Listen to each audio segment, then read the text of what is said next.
అండి. Welcome to honest thoughts. నేను మీ హిమబిందు. మీ అందరికి తెలిసిన విషయమే, విష్ణుప్రియ ఎలిమినేషన్ అయింది. ఇది అన్‌ఫెయిర్ ఎలిమినేషన్ అంటే డెఫినెట్‌గా నా పాయింట్ ఆఫ్ వ్యూలో అన్‌ఫెయిర్ ఎలిమినేషన్. ఎవరినో టాప్ 5కి పంపించడం కోసం ఒక విష్ణుప్రియ లాంటి ఒక క్యాండిడేట్‌ని, ఫస్ట్ నుంచి ఆడుతున్న ఒక స్ట్రాంగ్ క్యాండిడేట్‌ని పంపించడం అనేది రాంగ్. ఒకవేళ ఓట్స్ జనాలు నచ్చకపోతే అది ఓకే. బట్ ఇలా ఎవరినో టాప్ 5కి పంపించడానికి నాకు అస్సలు కరెక్ట్ అనిపించలేదు. ఈ వీడియోలో అయితే నేను విష్ణుప్రియ గేమ్‌ని అనలైజ్ చేయబోతున్నా. ముందుగా వీడియోని అయితే లైక్ చేసి చూడండి. అలాగే ఛానల్ని ఎవరైనా కొత్తగా చూస్తున్నట్లయితే సబ్స్క్రైబ్ చేసుకొని చూడండి. దానివల్ల నా ఛానల్కి ఎక్కువ రీచ్ ఉంటుంది. సో ఈ సీజన్ మొత్తంలో విష్ణుప్రియ నాకు ఒక మిస్టీరియస్ క్యారెక్టర్ పర్సనాలిటీ అనిపించింది. ఎందుకంటే నేను అందరి గేమ్ని ఒక అంచనా వేయగలిగా. ఈ అమ్మాయి గేమ్ని నేను అంచనా వేయలేకపోయా. ఇప్పుడు అంచనా అంటే ఏంటి? సో నాకు కొన్నిసార్లు కొన్ని ఒపీనియన్స్ ఫామ్ అయినాయి ఈ అమ్మాయి మీద. ఈ అమ్మాయి ఫేక్ చేస్తుంది, ఈ అమ్మాయి నిజం కాదు, ఇది ట్రూ పర్సనాలిటీ కాదు, ఈ అమ్మాయి నటిస్తుంది అనుకునే లోపల అలా అలా రావడానికి ఈ అమ్మాయి ఫేక్ చేస్తుంది అని ఒక ఒపీనియన్ ఫామ్ అవ్వడానికి ఏదో ఒక స్ట్రాంగ్ సిచ్యువేషన్ ఉంటుంది అక్కడ ఆ ఎపిసోడ్లో. బట్ నెక్స్ట్ ఎపిసోడ్లో ఎగ్జాక్ట్ ఆపోజిట్ ఉంటుంది. అంటే ఇప్పుడు నాకు నిన్న ఫామ్ అయిన ఒపీనియన్ రాంగ్ కదా, నా థింకింగ్ రాంగ్, నేను అనలైజ్ చేసింది రాంగ్ అనిపించే సిచ్యువేషన్స్ ఎన్నో ఉంది ఈ అమ్మాయి దగ్గర. అంటే నిజంగా ఈ అమ్మాయి పర్సనాలిటీ కొంచెం స్ట్రేంజ్, మిస్టీరియస్ అనిపించింది. నేను ఈ అమ్మాయిని కరెక్ట్గా అంచనా వేయలేకపోయా. యాజ్ ఎ రివ్యూవర్ మేబీ అది నా ఫెయిల్యూర్ అనుకోండి, నేను అనుకోవచ్చు.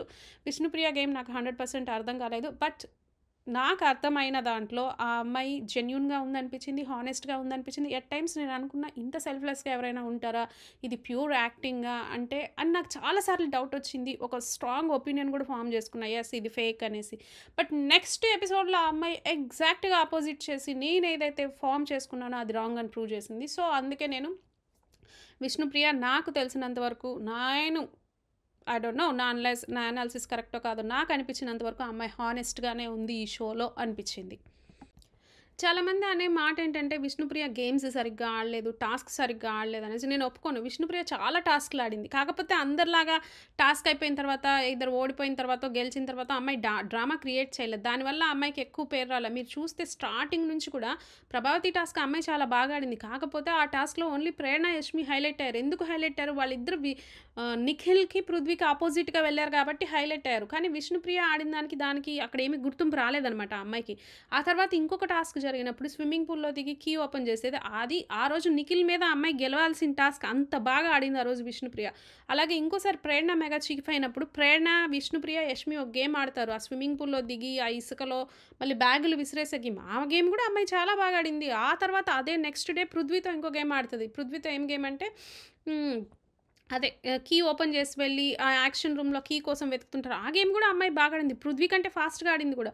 చాలా గేమ్స్ ఆ అమ్మాయి బాగా ఆడింది. కాకపోతే ఆ అమ్మాయికి విన్నింగ్ రేషియో లేదు. విన్నింగ్ రేషియో లేనంత మాత్రాన ఎఫర్ట్స్ పెట్టలేదంటూ రాంగ్. పైగా ఆ అమ్మాయిలో ఏంటి ప్రాబ్లం అంటే, ఇప్పుడు చేసిన దాన్ని చెప్పుకోకపోవడం, ఒక డ్రామా లాగా క్రియేట్ చేయడం. ఇప్పుడు మీరు రోహిణిని కానీ అబ్జర్వ్ చేశారనుకో, ఇంకా చేసిన దాని గురించి గంటలు మాట్లాడి ఒక గేమ్ విన్ అయిందనుకో, అదొక డ్రామా క్రియేట్ చేసుకుంటారు వాళ్ళు, మాట్లాడి అదే ఆడియన్స్కి పంపిస్తారు. ఈవెన్ ప్రేరణ కూడా ఏదైనా ఓడిపోయినా కూడా దాని గురించి మాట్లాడుకుంటూ ఒక ఎఫర్ట్ని పంపిస్తారు. కానీ విష్ణుప్రియ అలా చేయదు. ఇప్పుడు గేమ్ అయిపోయిందా, ఓకే అంతే, ఇంకా దాని గురించి చెప్పదు. దానివల్ల ఏంటంటే అందరికీ అది టేక్ ఇట్ ఈజీ లాగా అనిపించింది. కానీ ఆ అమ్మాయి ఆడిన టాస్క్లు, ఆ అమ్మాయి పెట్టిన మొన్న టీ షర్ట్ చూసారు కదా, నిఖిల్ లాక్కోలేకపోయాడు స్విమ్మింగ్ పూల్ ఆ అమ్మాయి దగ్గర నుంచి. ఆ అమ్మాయి ఆడింది టాస్క్లేమో, కానీ ఆ అమ్మాయికి రావాల్సినంత క్రెడిట్, పేరు అనేది రాలేదు ఆ అమ్మాయికి. ఎందుకంటే అది ఆ అమ్మాయి తెలియలే ఎలా షోకేస్ చేసుకోవాలి. సింపతి సీక్ చేయడానికి ఆ అమ్మాయికి ఒక 100 సిచ్యువేషన్స్ వచ్చినాయి ఆ హౌస్లో. ఫస్ట్లో సోనియా అన్న మాటలు కావచ్చు, ఆ తర్వాత నీకు ఫ్యామిలీ లేదని సోనియా అనింది కావచ్చు, ఆ తర్వాత ఫ్యామిలీ వీక్ వచ్చినప్పుడు కావచ్చు, మనం చూసాం ఫ్యామిలీ వీక్ వచ్చినప్పుడు తేజ ఎంత సింపతి డ్రామా కావాలని క్రియేట్ చేశాడు. అలాంటి సిచ్యువేషన్స్ విష్ణుప్రియకు ఒక 100 వచ్చుంటాయి. కానీ ఆ అమ్మాయి ఏ రోజు నాకు మా అమ్మ లేదు, నాకు ఫ్యామిలీ లేదని ఒక సింపతి క్రియేట్ చేయడానికి ట్రై చేయలేదు. నాకు నిజంగా అదే విష్ణుప్రియలో నచ్చిన బెస్ట్ క్వాలిటీ. ఇంకొకసారి ప్రేరణ నువ్వు క్యారెక్టర్ లెస్ అని అంటుంది అనమాట విష్ణుప్రియ నా ప్రభావతి టాస్క్లో. ఆ అమ్మాయి ప్లేస్లో వేరే వాళ్ళు ఉంటే అది తీసుకునేవాళ్ళు కాదు అంత ఈజీగా. దాన్ని డ్రాగ్ చేసి కావాల్సినంత సింపతిని క్రియేట్ చేసి ఉండేవాళ్ళు. కానీ ఆ అమ్మాయి ఆ మాటను అక్కడే వదిలేసింది. దాని తర్వాత ఎప్పుడు దాన్ని రిపీట్ చేయలేదు. నిజంగా ఈ క్వాలిటీలో నాకు విష్ణుప్రియ ఎంత పెద్ద గొడవ జరిగినా అది టాస్క్ వరకే ఎవరితో అయినా. ఆ తర్వాత ఆ అమ్మాయి దాన్ని ఈజీగా ఫర్గివ్ చేసేస్తుంది అనమాట. సో ఆ క్వాలిటీ నాకు విష్ణుప్రియలో చాలా బాగా నచ్చుతుంది.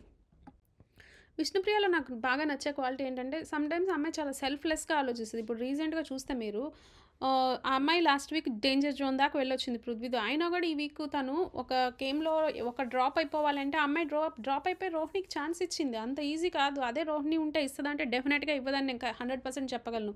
అంత సెల్ఫ్‌లెస్‌గా ఏదో మనం షోకేస్ చేయడానికి చేసిందంటే నేను అనుకోను. అది నిజమే. ఇంకొకటేంటంటే, ఆ హౌస్‌లో విష్ణుప్రియకి హై ప్రయారిటీ ఎవరైనా ఉన్నారేమో గానీ, విష్ణుప్రియ అని ఎవ్వరు హై ప్రయారిటీగా పెట్టుకోల. విష్ణుప్రియ నా ఫస్ట్ ప్రయారిటీ అని ఆ హౌస్‌లో ఎవ్వరు అనుకోల. ఈ అమ్మాయి ఇంకా కావాలంటే పృథ్వీని నా ఫస్ట్ ప్రయారిటీ అనుకునింది గానీ, ఆ హౌస్‌లో ఎవరు విష్ణుప్రియ నా ఫస్ట్ ప్రయారిటీ అనుకున్న వాళ్ళు ఎవ్వరూ లేరు. అందరూ ఆ అమ్మాయిని క్రిటిసైజ్ చేసేవాళ్ళే. మీరు గమనిస్తే అవినాష్‌కి, రోహిణికి ఏంటి ఆ అమ్మాయి మీద కోపం అంటే, అరే! ఈ అమ్మాయి మనం బయట తెలుసు. అయినా గానీ ఈ అమ్మాయి మనకు సపోర్ట్ చేయదు. ఏంటి ఎప్పుడు ఆ గ్రూప్ అని సపోర్ట్ చేస్తదనేసి. ఈ గ్రూప్‌లో వీళ్ళకి ప్రాబ్లమ్స్ ఏంటంటే, ఈ పృథ్వీకి వీళ్ళకి ఒక టైంలో అరే! ఇప్పుడు వాళ్ళు రాంగాల్నే మన వాళ్ళనెలా నామినేట్ చేస్తది. ఆ అమ్మాయి మెగా చీఫ్‌గా ఉన్నప్పుడు. మన వాళ్ళనెలా నామినేట్ చేస్తది. వాళ్ళని చేయకుండా ప్రేరణని ఎందుకు నామినేట్ చేస్తుంది. నబీల్‌ని ఎందుకు నామినేట్ చేస్తుందనేసి ప్రేరణకి, పృథ్వీకి ఆ రోజు కోపం అనమాట. సో, ఆ అమ్మాయి నిజంగా చాలా స్ట్రగుల్ అయింది ఈ 2 గ్రూపుల మధ్య. ఎందుకంటే, ఆ అమ్మాయికి కావాల్సిన వాళ్ళు ఈ గ్రూప్‌లో ఉన్నారు, ఈ గ్రూప్‌లో ఉన్నారు. ఈ గ్రూప్‌లో ఓజీలో అంటే మెయిన్‌గా ఆ అమ్మాయికి పృథ్వీ, నిఖిలే ఎక్కువ క్లోజు. మిగిలిన వాళ్ళంతా కాదు. పృథ్వీ కోసమే ఆ గ్రూప్‌లో వాళ్ళందరితో ఉండింది ఆ అమ్మాయి. ఈ గ్రూప్‌లో చూస్తేమో అవినాష్, రోహిణి తనకు క్లోజు. కానీ వాళ్ళేమో నువ్వు వీళ్ళతో ఎక్కువ క్లోజ్‌గా ఉన్నావనేసి వాళ్ళు. వీళ్ళేమో నువ్వెందుకు వాళ్ళకి సపోర్ట్ చేస్తావని వీళ్ళు. నిజంగా ఆ అమ్మాయి చెప్పాలంటే ఈ 2 గ్రూపుల మధ్య చాలా అంటే చాలా స్ట్రగుల్ అయింది.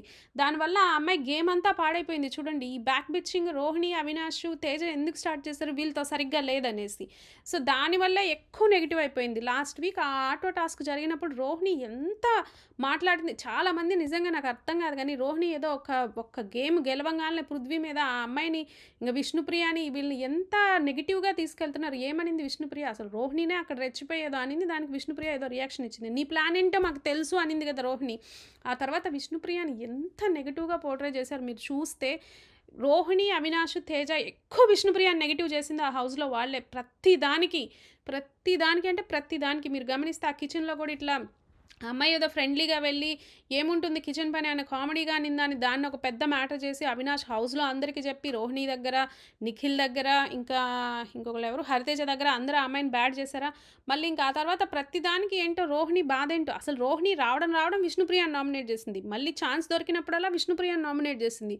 ఈ అమ్మాయి ఎప్పుడు రోహిణిని నామినేట్ చేయలే ఫ్రెండ్ అనేసి వీళ్ళందరూ చెప్తున్నా కూడా. ఈవెన్ అవినాష్‌ని కూడా నామినేట్ చేయలా.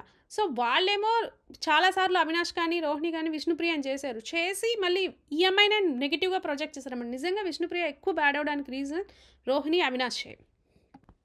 అసలు విష్ణుప్రియ నచ్చని వాళ్ళనే ఫస్ట్ పాయింట్ ఏంటంటే, అసలు ఆ అమ్మాయి ఎలా సేవ్ అవుతుంది? ఎలా వెళ్తుంది? ఇన్ని రోజులు అసలు ఎలా ఉంది? ఏం ఆడకుండా అని.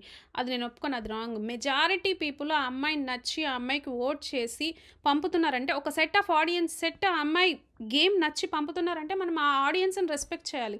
ఎవరైనా సరే మనకు నచ్చినంత మాత్రాన వాళ్ళు నెక్స్ట్ వీక్ ఎలా సేవ్ అవుతున్నారు అనడానికి లేదు. ఇప్పుడు అవినాష్‌నైనా నేను ఎందుకు అంటున్నాను, తను నామినేషన్స్‌లోకి రావట్లేదు కాబట్టి టాప్ 5కి ఎలా వెళ్తాడన్న.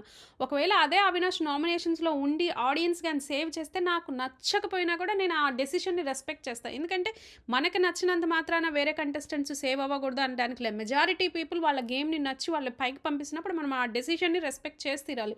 ఇక్కడ ఇంకొకటేంటంటే ఇప్పుడు విష్ణుప్రియ గేమ్ కూడా అది ఒక సెట్ ఆఫ్ ఆడియన్స్‌కి నచ్చింది. వాళ్ళ ఒపీనియన్‌ని మనం రెస్పెక్ట్ చేయాలి. ఎందుకు పంపుతున్నారంటే మనమెవరు అడగడానికి ఎందుకు పంపుతున్నారని. ఇంకొకటేంటంటే ఇది అసలు ఒక రియాలిటీ షో. రియాలిటీ షోలో మనం చూడాల్సింది టాస్క్ విన్ అయ్యారా? టాస్క్ సరిగ్గా ఆడారా? అది కాదు మనం చూడాల్సింది. ఆ అమ్మాయి ట్రూ పర్సనాలిటీ ఎలా ఉంది? అమ్మాయి జెన్యూన్‌గా ఉందా? ఎలా ఉంది అనేసి. ఆ అమ్మాయి క్యారెక్టర్ చూస్తే, పర్సనాలిటీ చూస్తే నాకు ఈ షోలో చాలా జెన్యూన్‌గా ఉందనిపించింది. ఆ అమ్మాయి ఎవరి కోసం ఏదో మార్చేసుకోవడం, వెంటనే గేమ్‌ని చేంజ్ చేసేయడం చేయలేదు. చాలామంది దగ్గర ఉన్న కంప్లెయింట్ కూడా ఇదే. మీ పేరెంట్స్ వచ్చి చెప్పినా, మీ ఫ్యామిలీ వచ్చి చెప్పినా, ఎందుకు నువ్వు మారట్లేదు? ఆ అమ్మాయికి ఏంటి ఇది గేమ్ కోసం వెళ్ళిందా? దేనికోసం వెళ్ళిందా? అని. ఆ అమ్మాయి పాయింట్ కూడా మీరు వినండి. ఆ అమ్మాయి ఏమంటుంది? అరే! ఇది నా ట్రూ పర్సనాలిటీ. నాకు ఇప్పుడు ఆ పర్సన్ మీద లైక్ ఉంది. నేను చూపిస్తున్నా what is wrong in it. మీకు నచ్చితే నాకు ఓట్లేయండి. లేకపోతే ఎయ్యకండి. నాకు విన్ అవ్వాలా, లూజ్ అవ్వాలా అనేది నా పర్సనల్ అది. మీకు నా ప్రవర్తన ఇక్కడ నచ్చితే ఓట్లేయండి అంటుంది.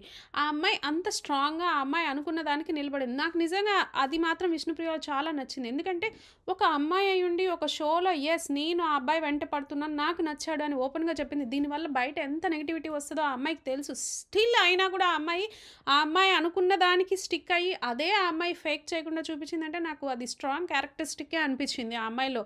గేమ్ విన్ అవ్వడం, లూజ్ అవ్వడం అది తర్వాత సంగతి. బట్ అదైతే ఆ అమ్మాయి హానెస్ట్‌గా ఉందనిపించింది. అలాగే నాకు స్టార్టింగ్‌లో ఏమనిపించింది, ఈ పృథ్వీతో ఈ అమ్మాయి కంటెంట్ ఇవ్వడానికి ఇదంతా యాక్ట్ చేస్తుంది, ఫేక్ చేస్తుంది అనిపించింది. చాలా సార్లు నాకు అనిపించింది. బట్ ప్రాబబ్లీ నేను రాంగ్. ప్రాబబ్లీ ఆ అమ్మాయి ఇంటెన్షన్ స్టార్టింగ్‌లో కంటెంట్ కోసమే ట్రై చేసిందేమో. But after a certain period maybe ఆ అమ్మాయికి నిజంగా పృథ్వీ అంటే కనెక్షన్ వచ్చుండొచ్చు కూడా. అది కూడా మనం అర్థం చేసుకోవాలి. ఒక 100 డేస్ ఒక హౌస్‌లో ట్రావెల్ చేస్తున్నప్పుడు ఇంక నీకు బయట ప్రపంచము, ఏ డిస్ట్రాక్షన్స్ లేవు, టీవీస్ లేవు, మొబైల్స్ లేవు, ఇంకెవ్వరు కలవనన్నప్పుడు ఆ ఇంట్లో ఉన్న వాళ్ళతో నీకు ఒక క్లోజ్ రిలేషన్ వస్తది. అందుకే మీరు ఎప్పుడైనా గమనిస్తే 'బిగ్ బాస్‌లో' ఉన్నప్పుడు చాలామంది చాలా క్లోజ్‌గా ఉంటారు. బయటికి రాగానే ఏంటి వాళ్ళు అసలు కలుసుకోరు, ఫ్రెండ్స్‌గా కూడా ఉండరంటే అదే రీజన్. ఆ హౌస్‌లో ఉన్నప్పుడు ఇంకా ఆప్షన్స్ లేనప్పుడు వాళ్ళంతా అంత క్లోజ్ రిలేషన్‌లో క్లోజ్ వాల్స్‌లో ఒకే ఇంట్లో ఉంటున్నప్పుడు ఆబ్వియస్‌లీ వాళ్ళకి తెలియకుండానే ఒక ఫ్రెండ్‌షిపో ఏదో ఒక బాండ్ వచ్చేస్తది. కానీ బయట అలా ఉండదు. వాళ్ళకి వాళ్ళ వర్క్ ఉంటుంది, వాళ్ళకి ఫ్రెండ్స్ ఉంటారు, ఫ్యామిలీ ఉంటుంది. సో, బయటకొచ్చినప్పుడు ఆ రిలేషన్ ఉండదు. బట్ ఇలాంటి సిట్యుయేషన్‌లో ప్రాబబ్లీ ఆ అమ్మాయికి పృథ్వీ మీద నిజంగానే కనెక్షన్ వచ్చిందేమో మనకు తెలీదు. మళ్ళీ నిన్న ఎపిసోడ్‌లో ఆ అమ్మాయి అంటుంది, నేను పృథ్వీని ఫ్లర్ట్ చేయకుండా ఉండాల్సిందే. ఆ వీక్స్ అంతా నావి ఇప్పుడు చూసుకుంటే అనేసి. నిజమే. ఆ వీక్స్ అంతా ఆ అమ్మాయి అలా ఫ్లర్ట్ చేయకుండా ఉండుంటే ఈరోజు ఆ అమ్మాయి టాప్‌లో ఉండుండేది. టాప్ 5లో ఉండుండేది. అమ్మాయిలో నెగెటివ్స్ లేవంటే ఎందుకు లేవు? నాకు నచ్చినయి కొన్ని చెప్తాను చూడండి. ఒకరోజు ఒక సిట్యుయేషన్‌లో పృథ్వీ షూ లేస్ ట్రై చేస్తుంది ఆ అమ్మాయి. నాకు ఎంత టూ మచ్, ఎంత ఓవర్ అనిపించిందంటే, ఇది ఈ అమ్మాయి కావాలని కంటెంట్ కోసం చేస్తుందా? ఆడియన్స్‌కి ఇలా పోర్ట్రే చేయాలని చేస్తుందా? అన్న సిట్యుయేషన్ కూడా నాకు అనిపించేది. అంటే ఇది నిజమేనా? నిజంగా ఒక పర్సన్ ఇలా ట్రై చేస్తారా? ఒక షోలో ఆ అబ్బాయి పోనీ అట్‌లీస్ట్ ఆ అబ్బాయి యెస్ అన్నా అని చెప్పుంటే ప్రాబబ్లీ చేస్తారేమో. యెస్ అని కూడా చెప్పలేదు. యెస్ అని చెప్పినా చేయడం కూడా నాకు టూ మచ్ అనిపిస్తది. మనకంటూ కొంచెం సెల్ఫ్ రెస్పెక్ట్ ఉంటుంది. అందరి ముందు షోలో పోయి అలా షూ లేసులు వేరే వాళ్ళకి కట్టుకుంటూ ఐ మీన్ నాకది కొన్నిసార్లు ఆ అమ్మాయిని అదే నేను చెప్పాను కదా! ఆ అమ్మాయి పర్సనాలిటీ నాకు అర్థం కాలేదనేసి. ఆ అమ్మాయిని ఈ అమ్మాయి ఫేక్ చేస్తుందా? నిజం చేస్తుందా? మళ్ళీ వెంటనే next minute Prithvi is my highest priority అనేసి రోహిణితో ఒక స్ట్రాంగ్ స్టేట్మెంట్ ఇచ్చేస్తది. మళ్ళీ వెంటనే పృథ్వీని ఒక్కొక్కసారి రెడ్ ఫ్లాగ్ అంటది. నీకు రెడ్ ఫ్లాగ్ అని తెలిసినప్పుడు మళ్ళీ నువ్వు ఆ అబ్బాయితో ఎందుకుంటావో అర్థం కాదు.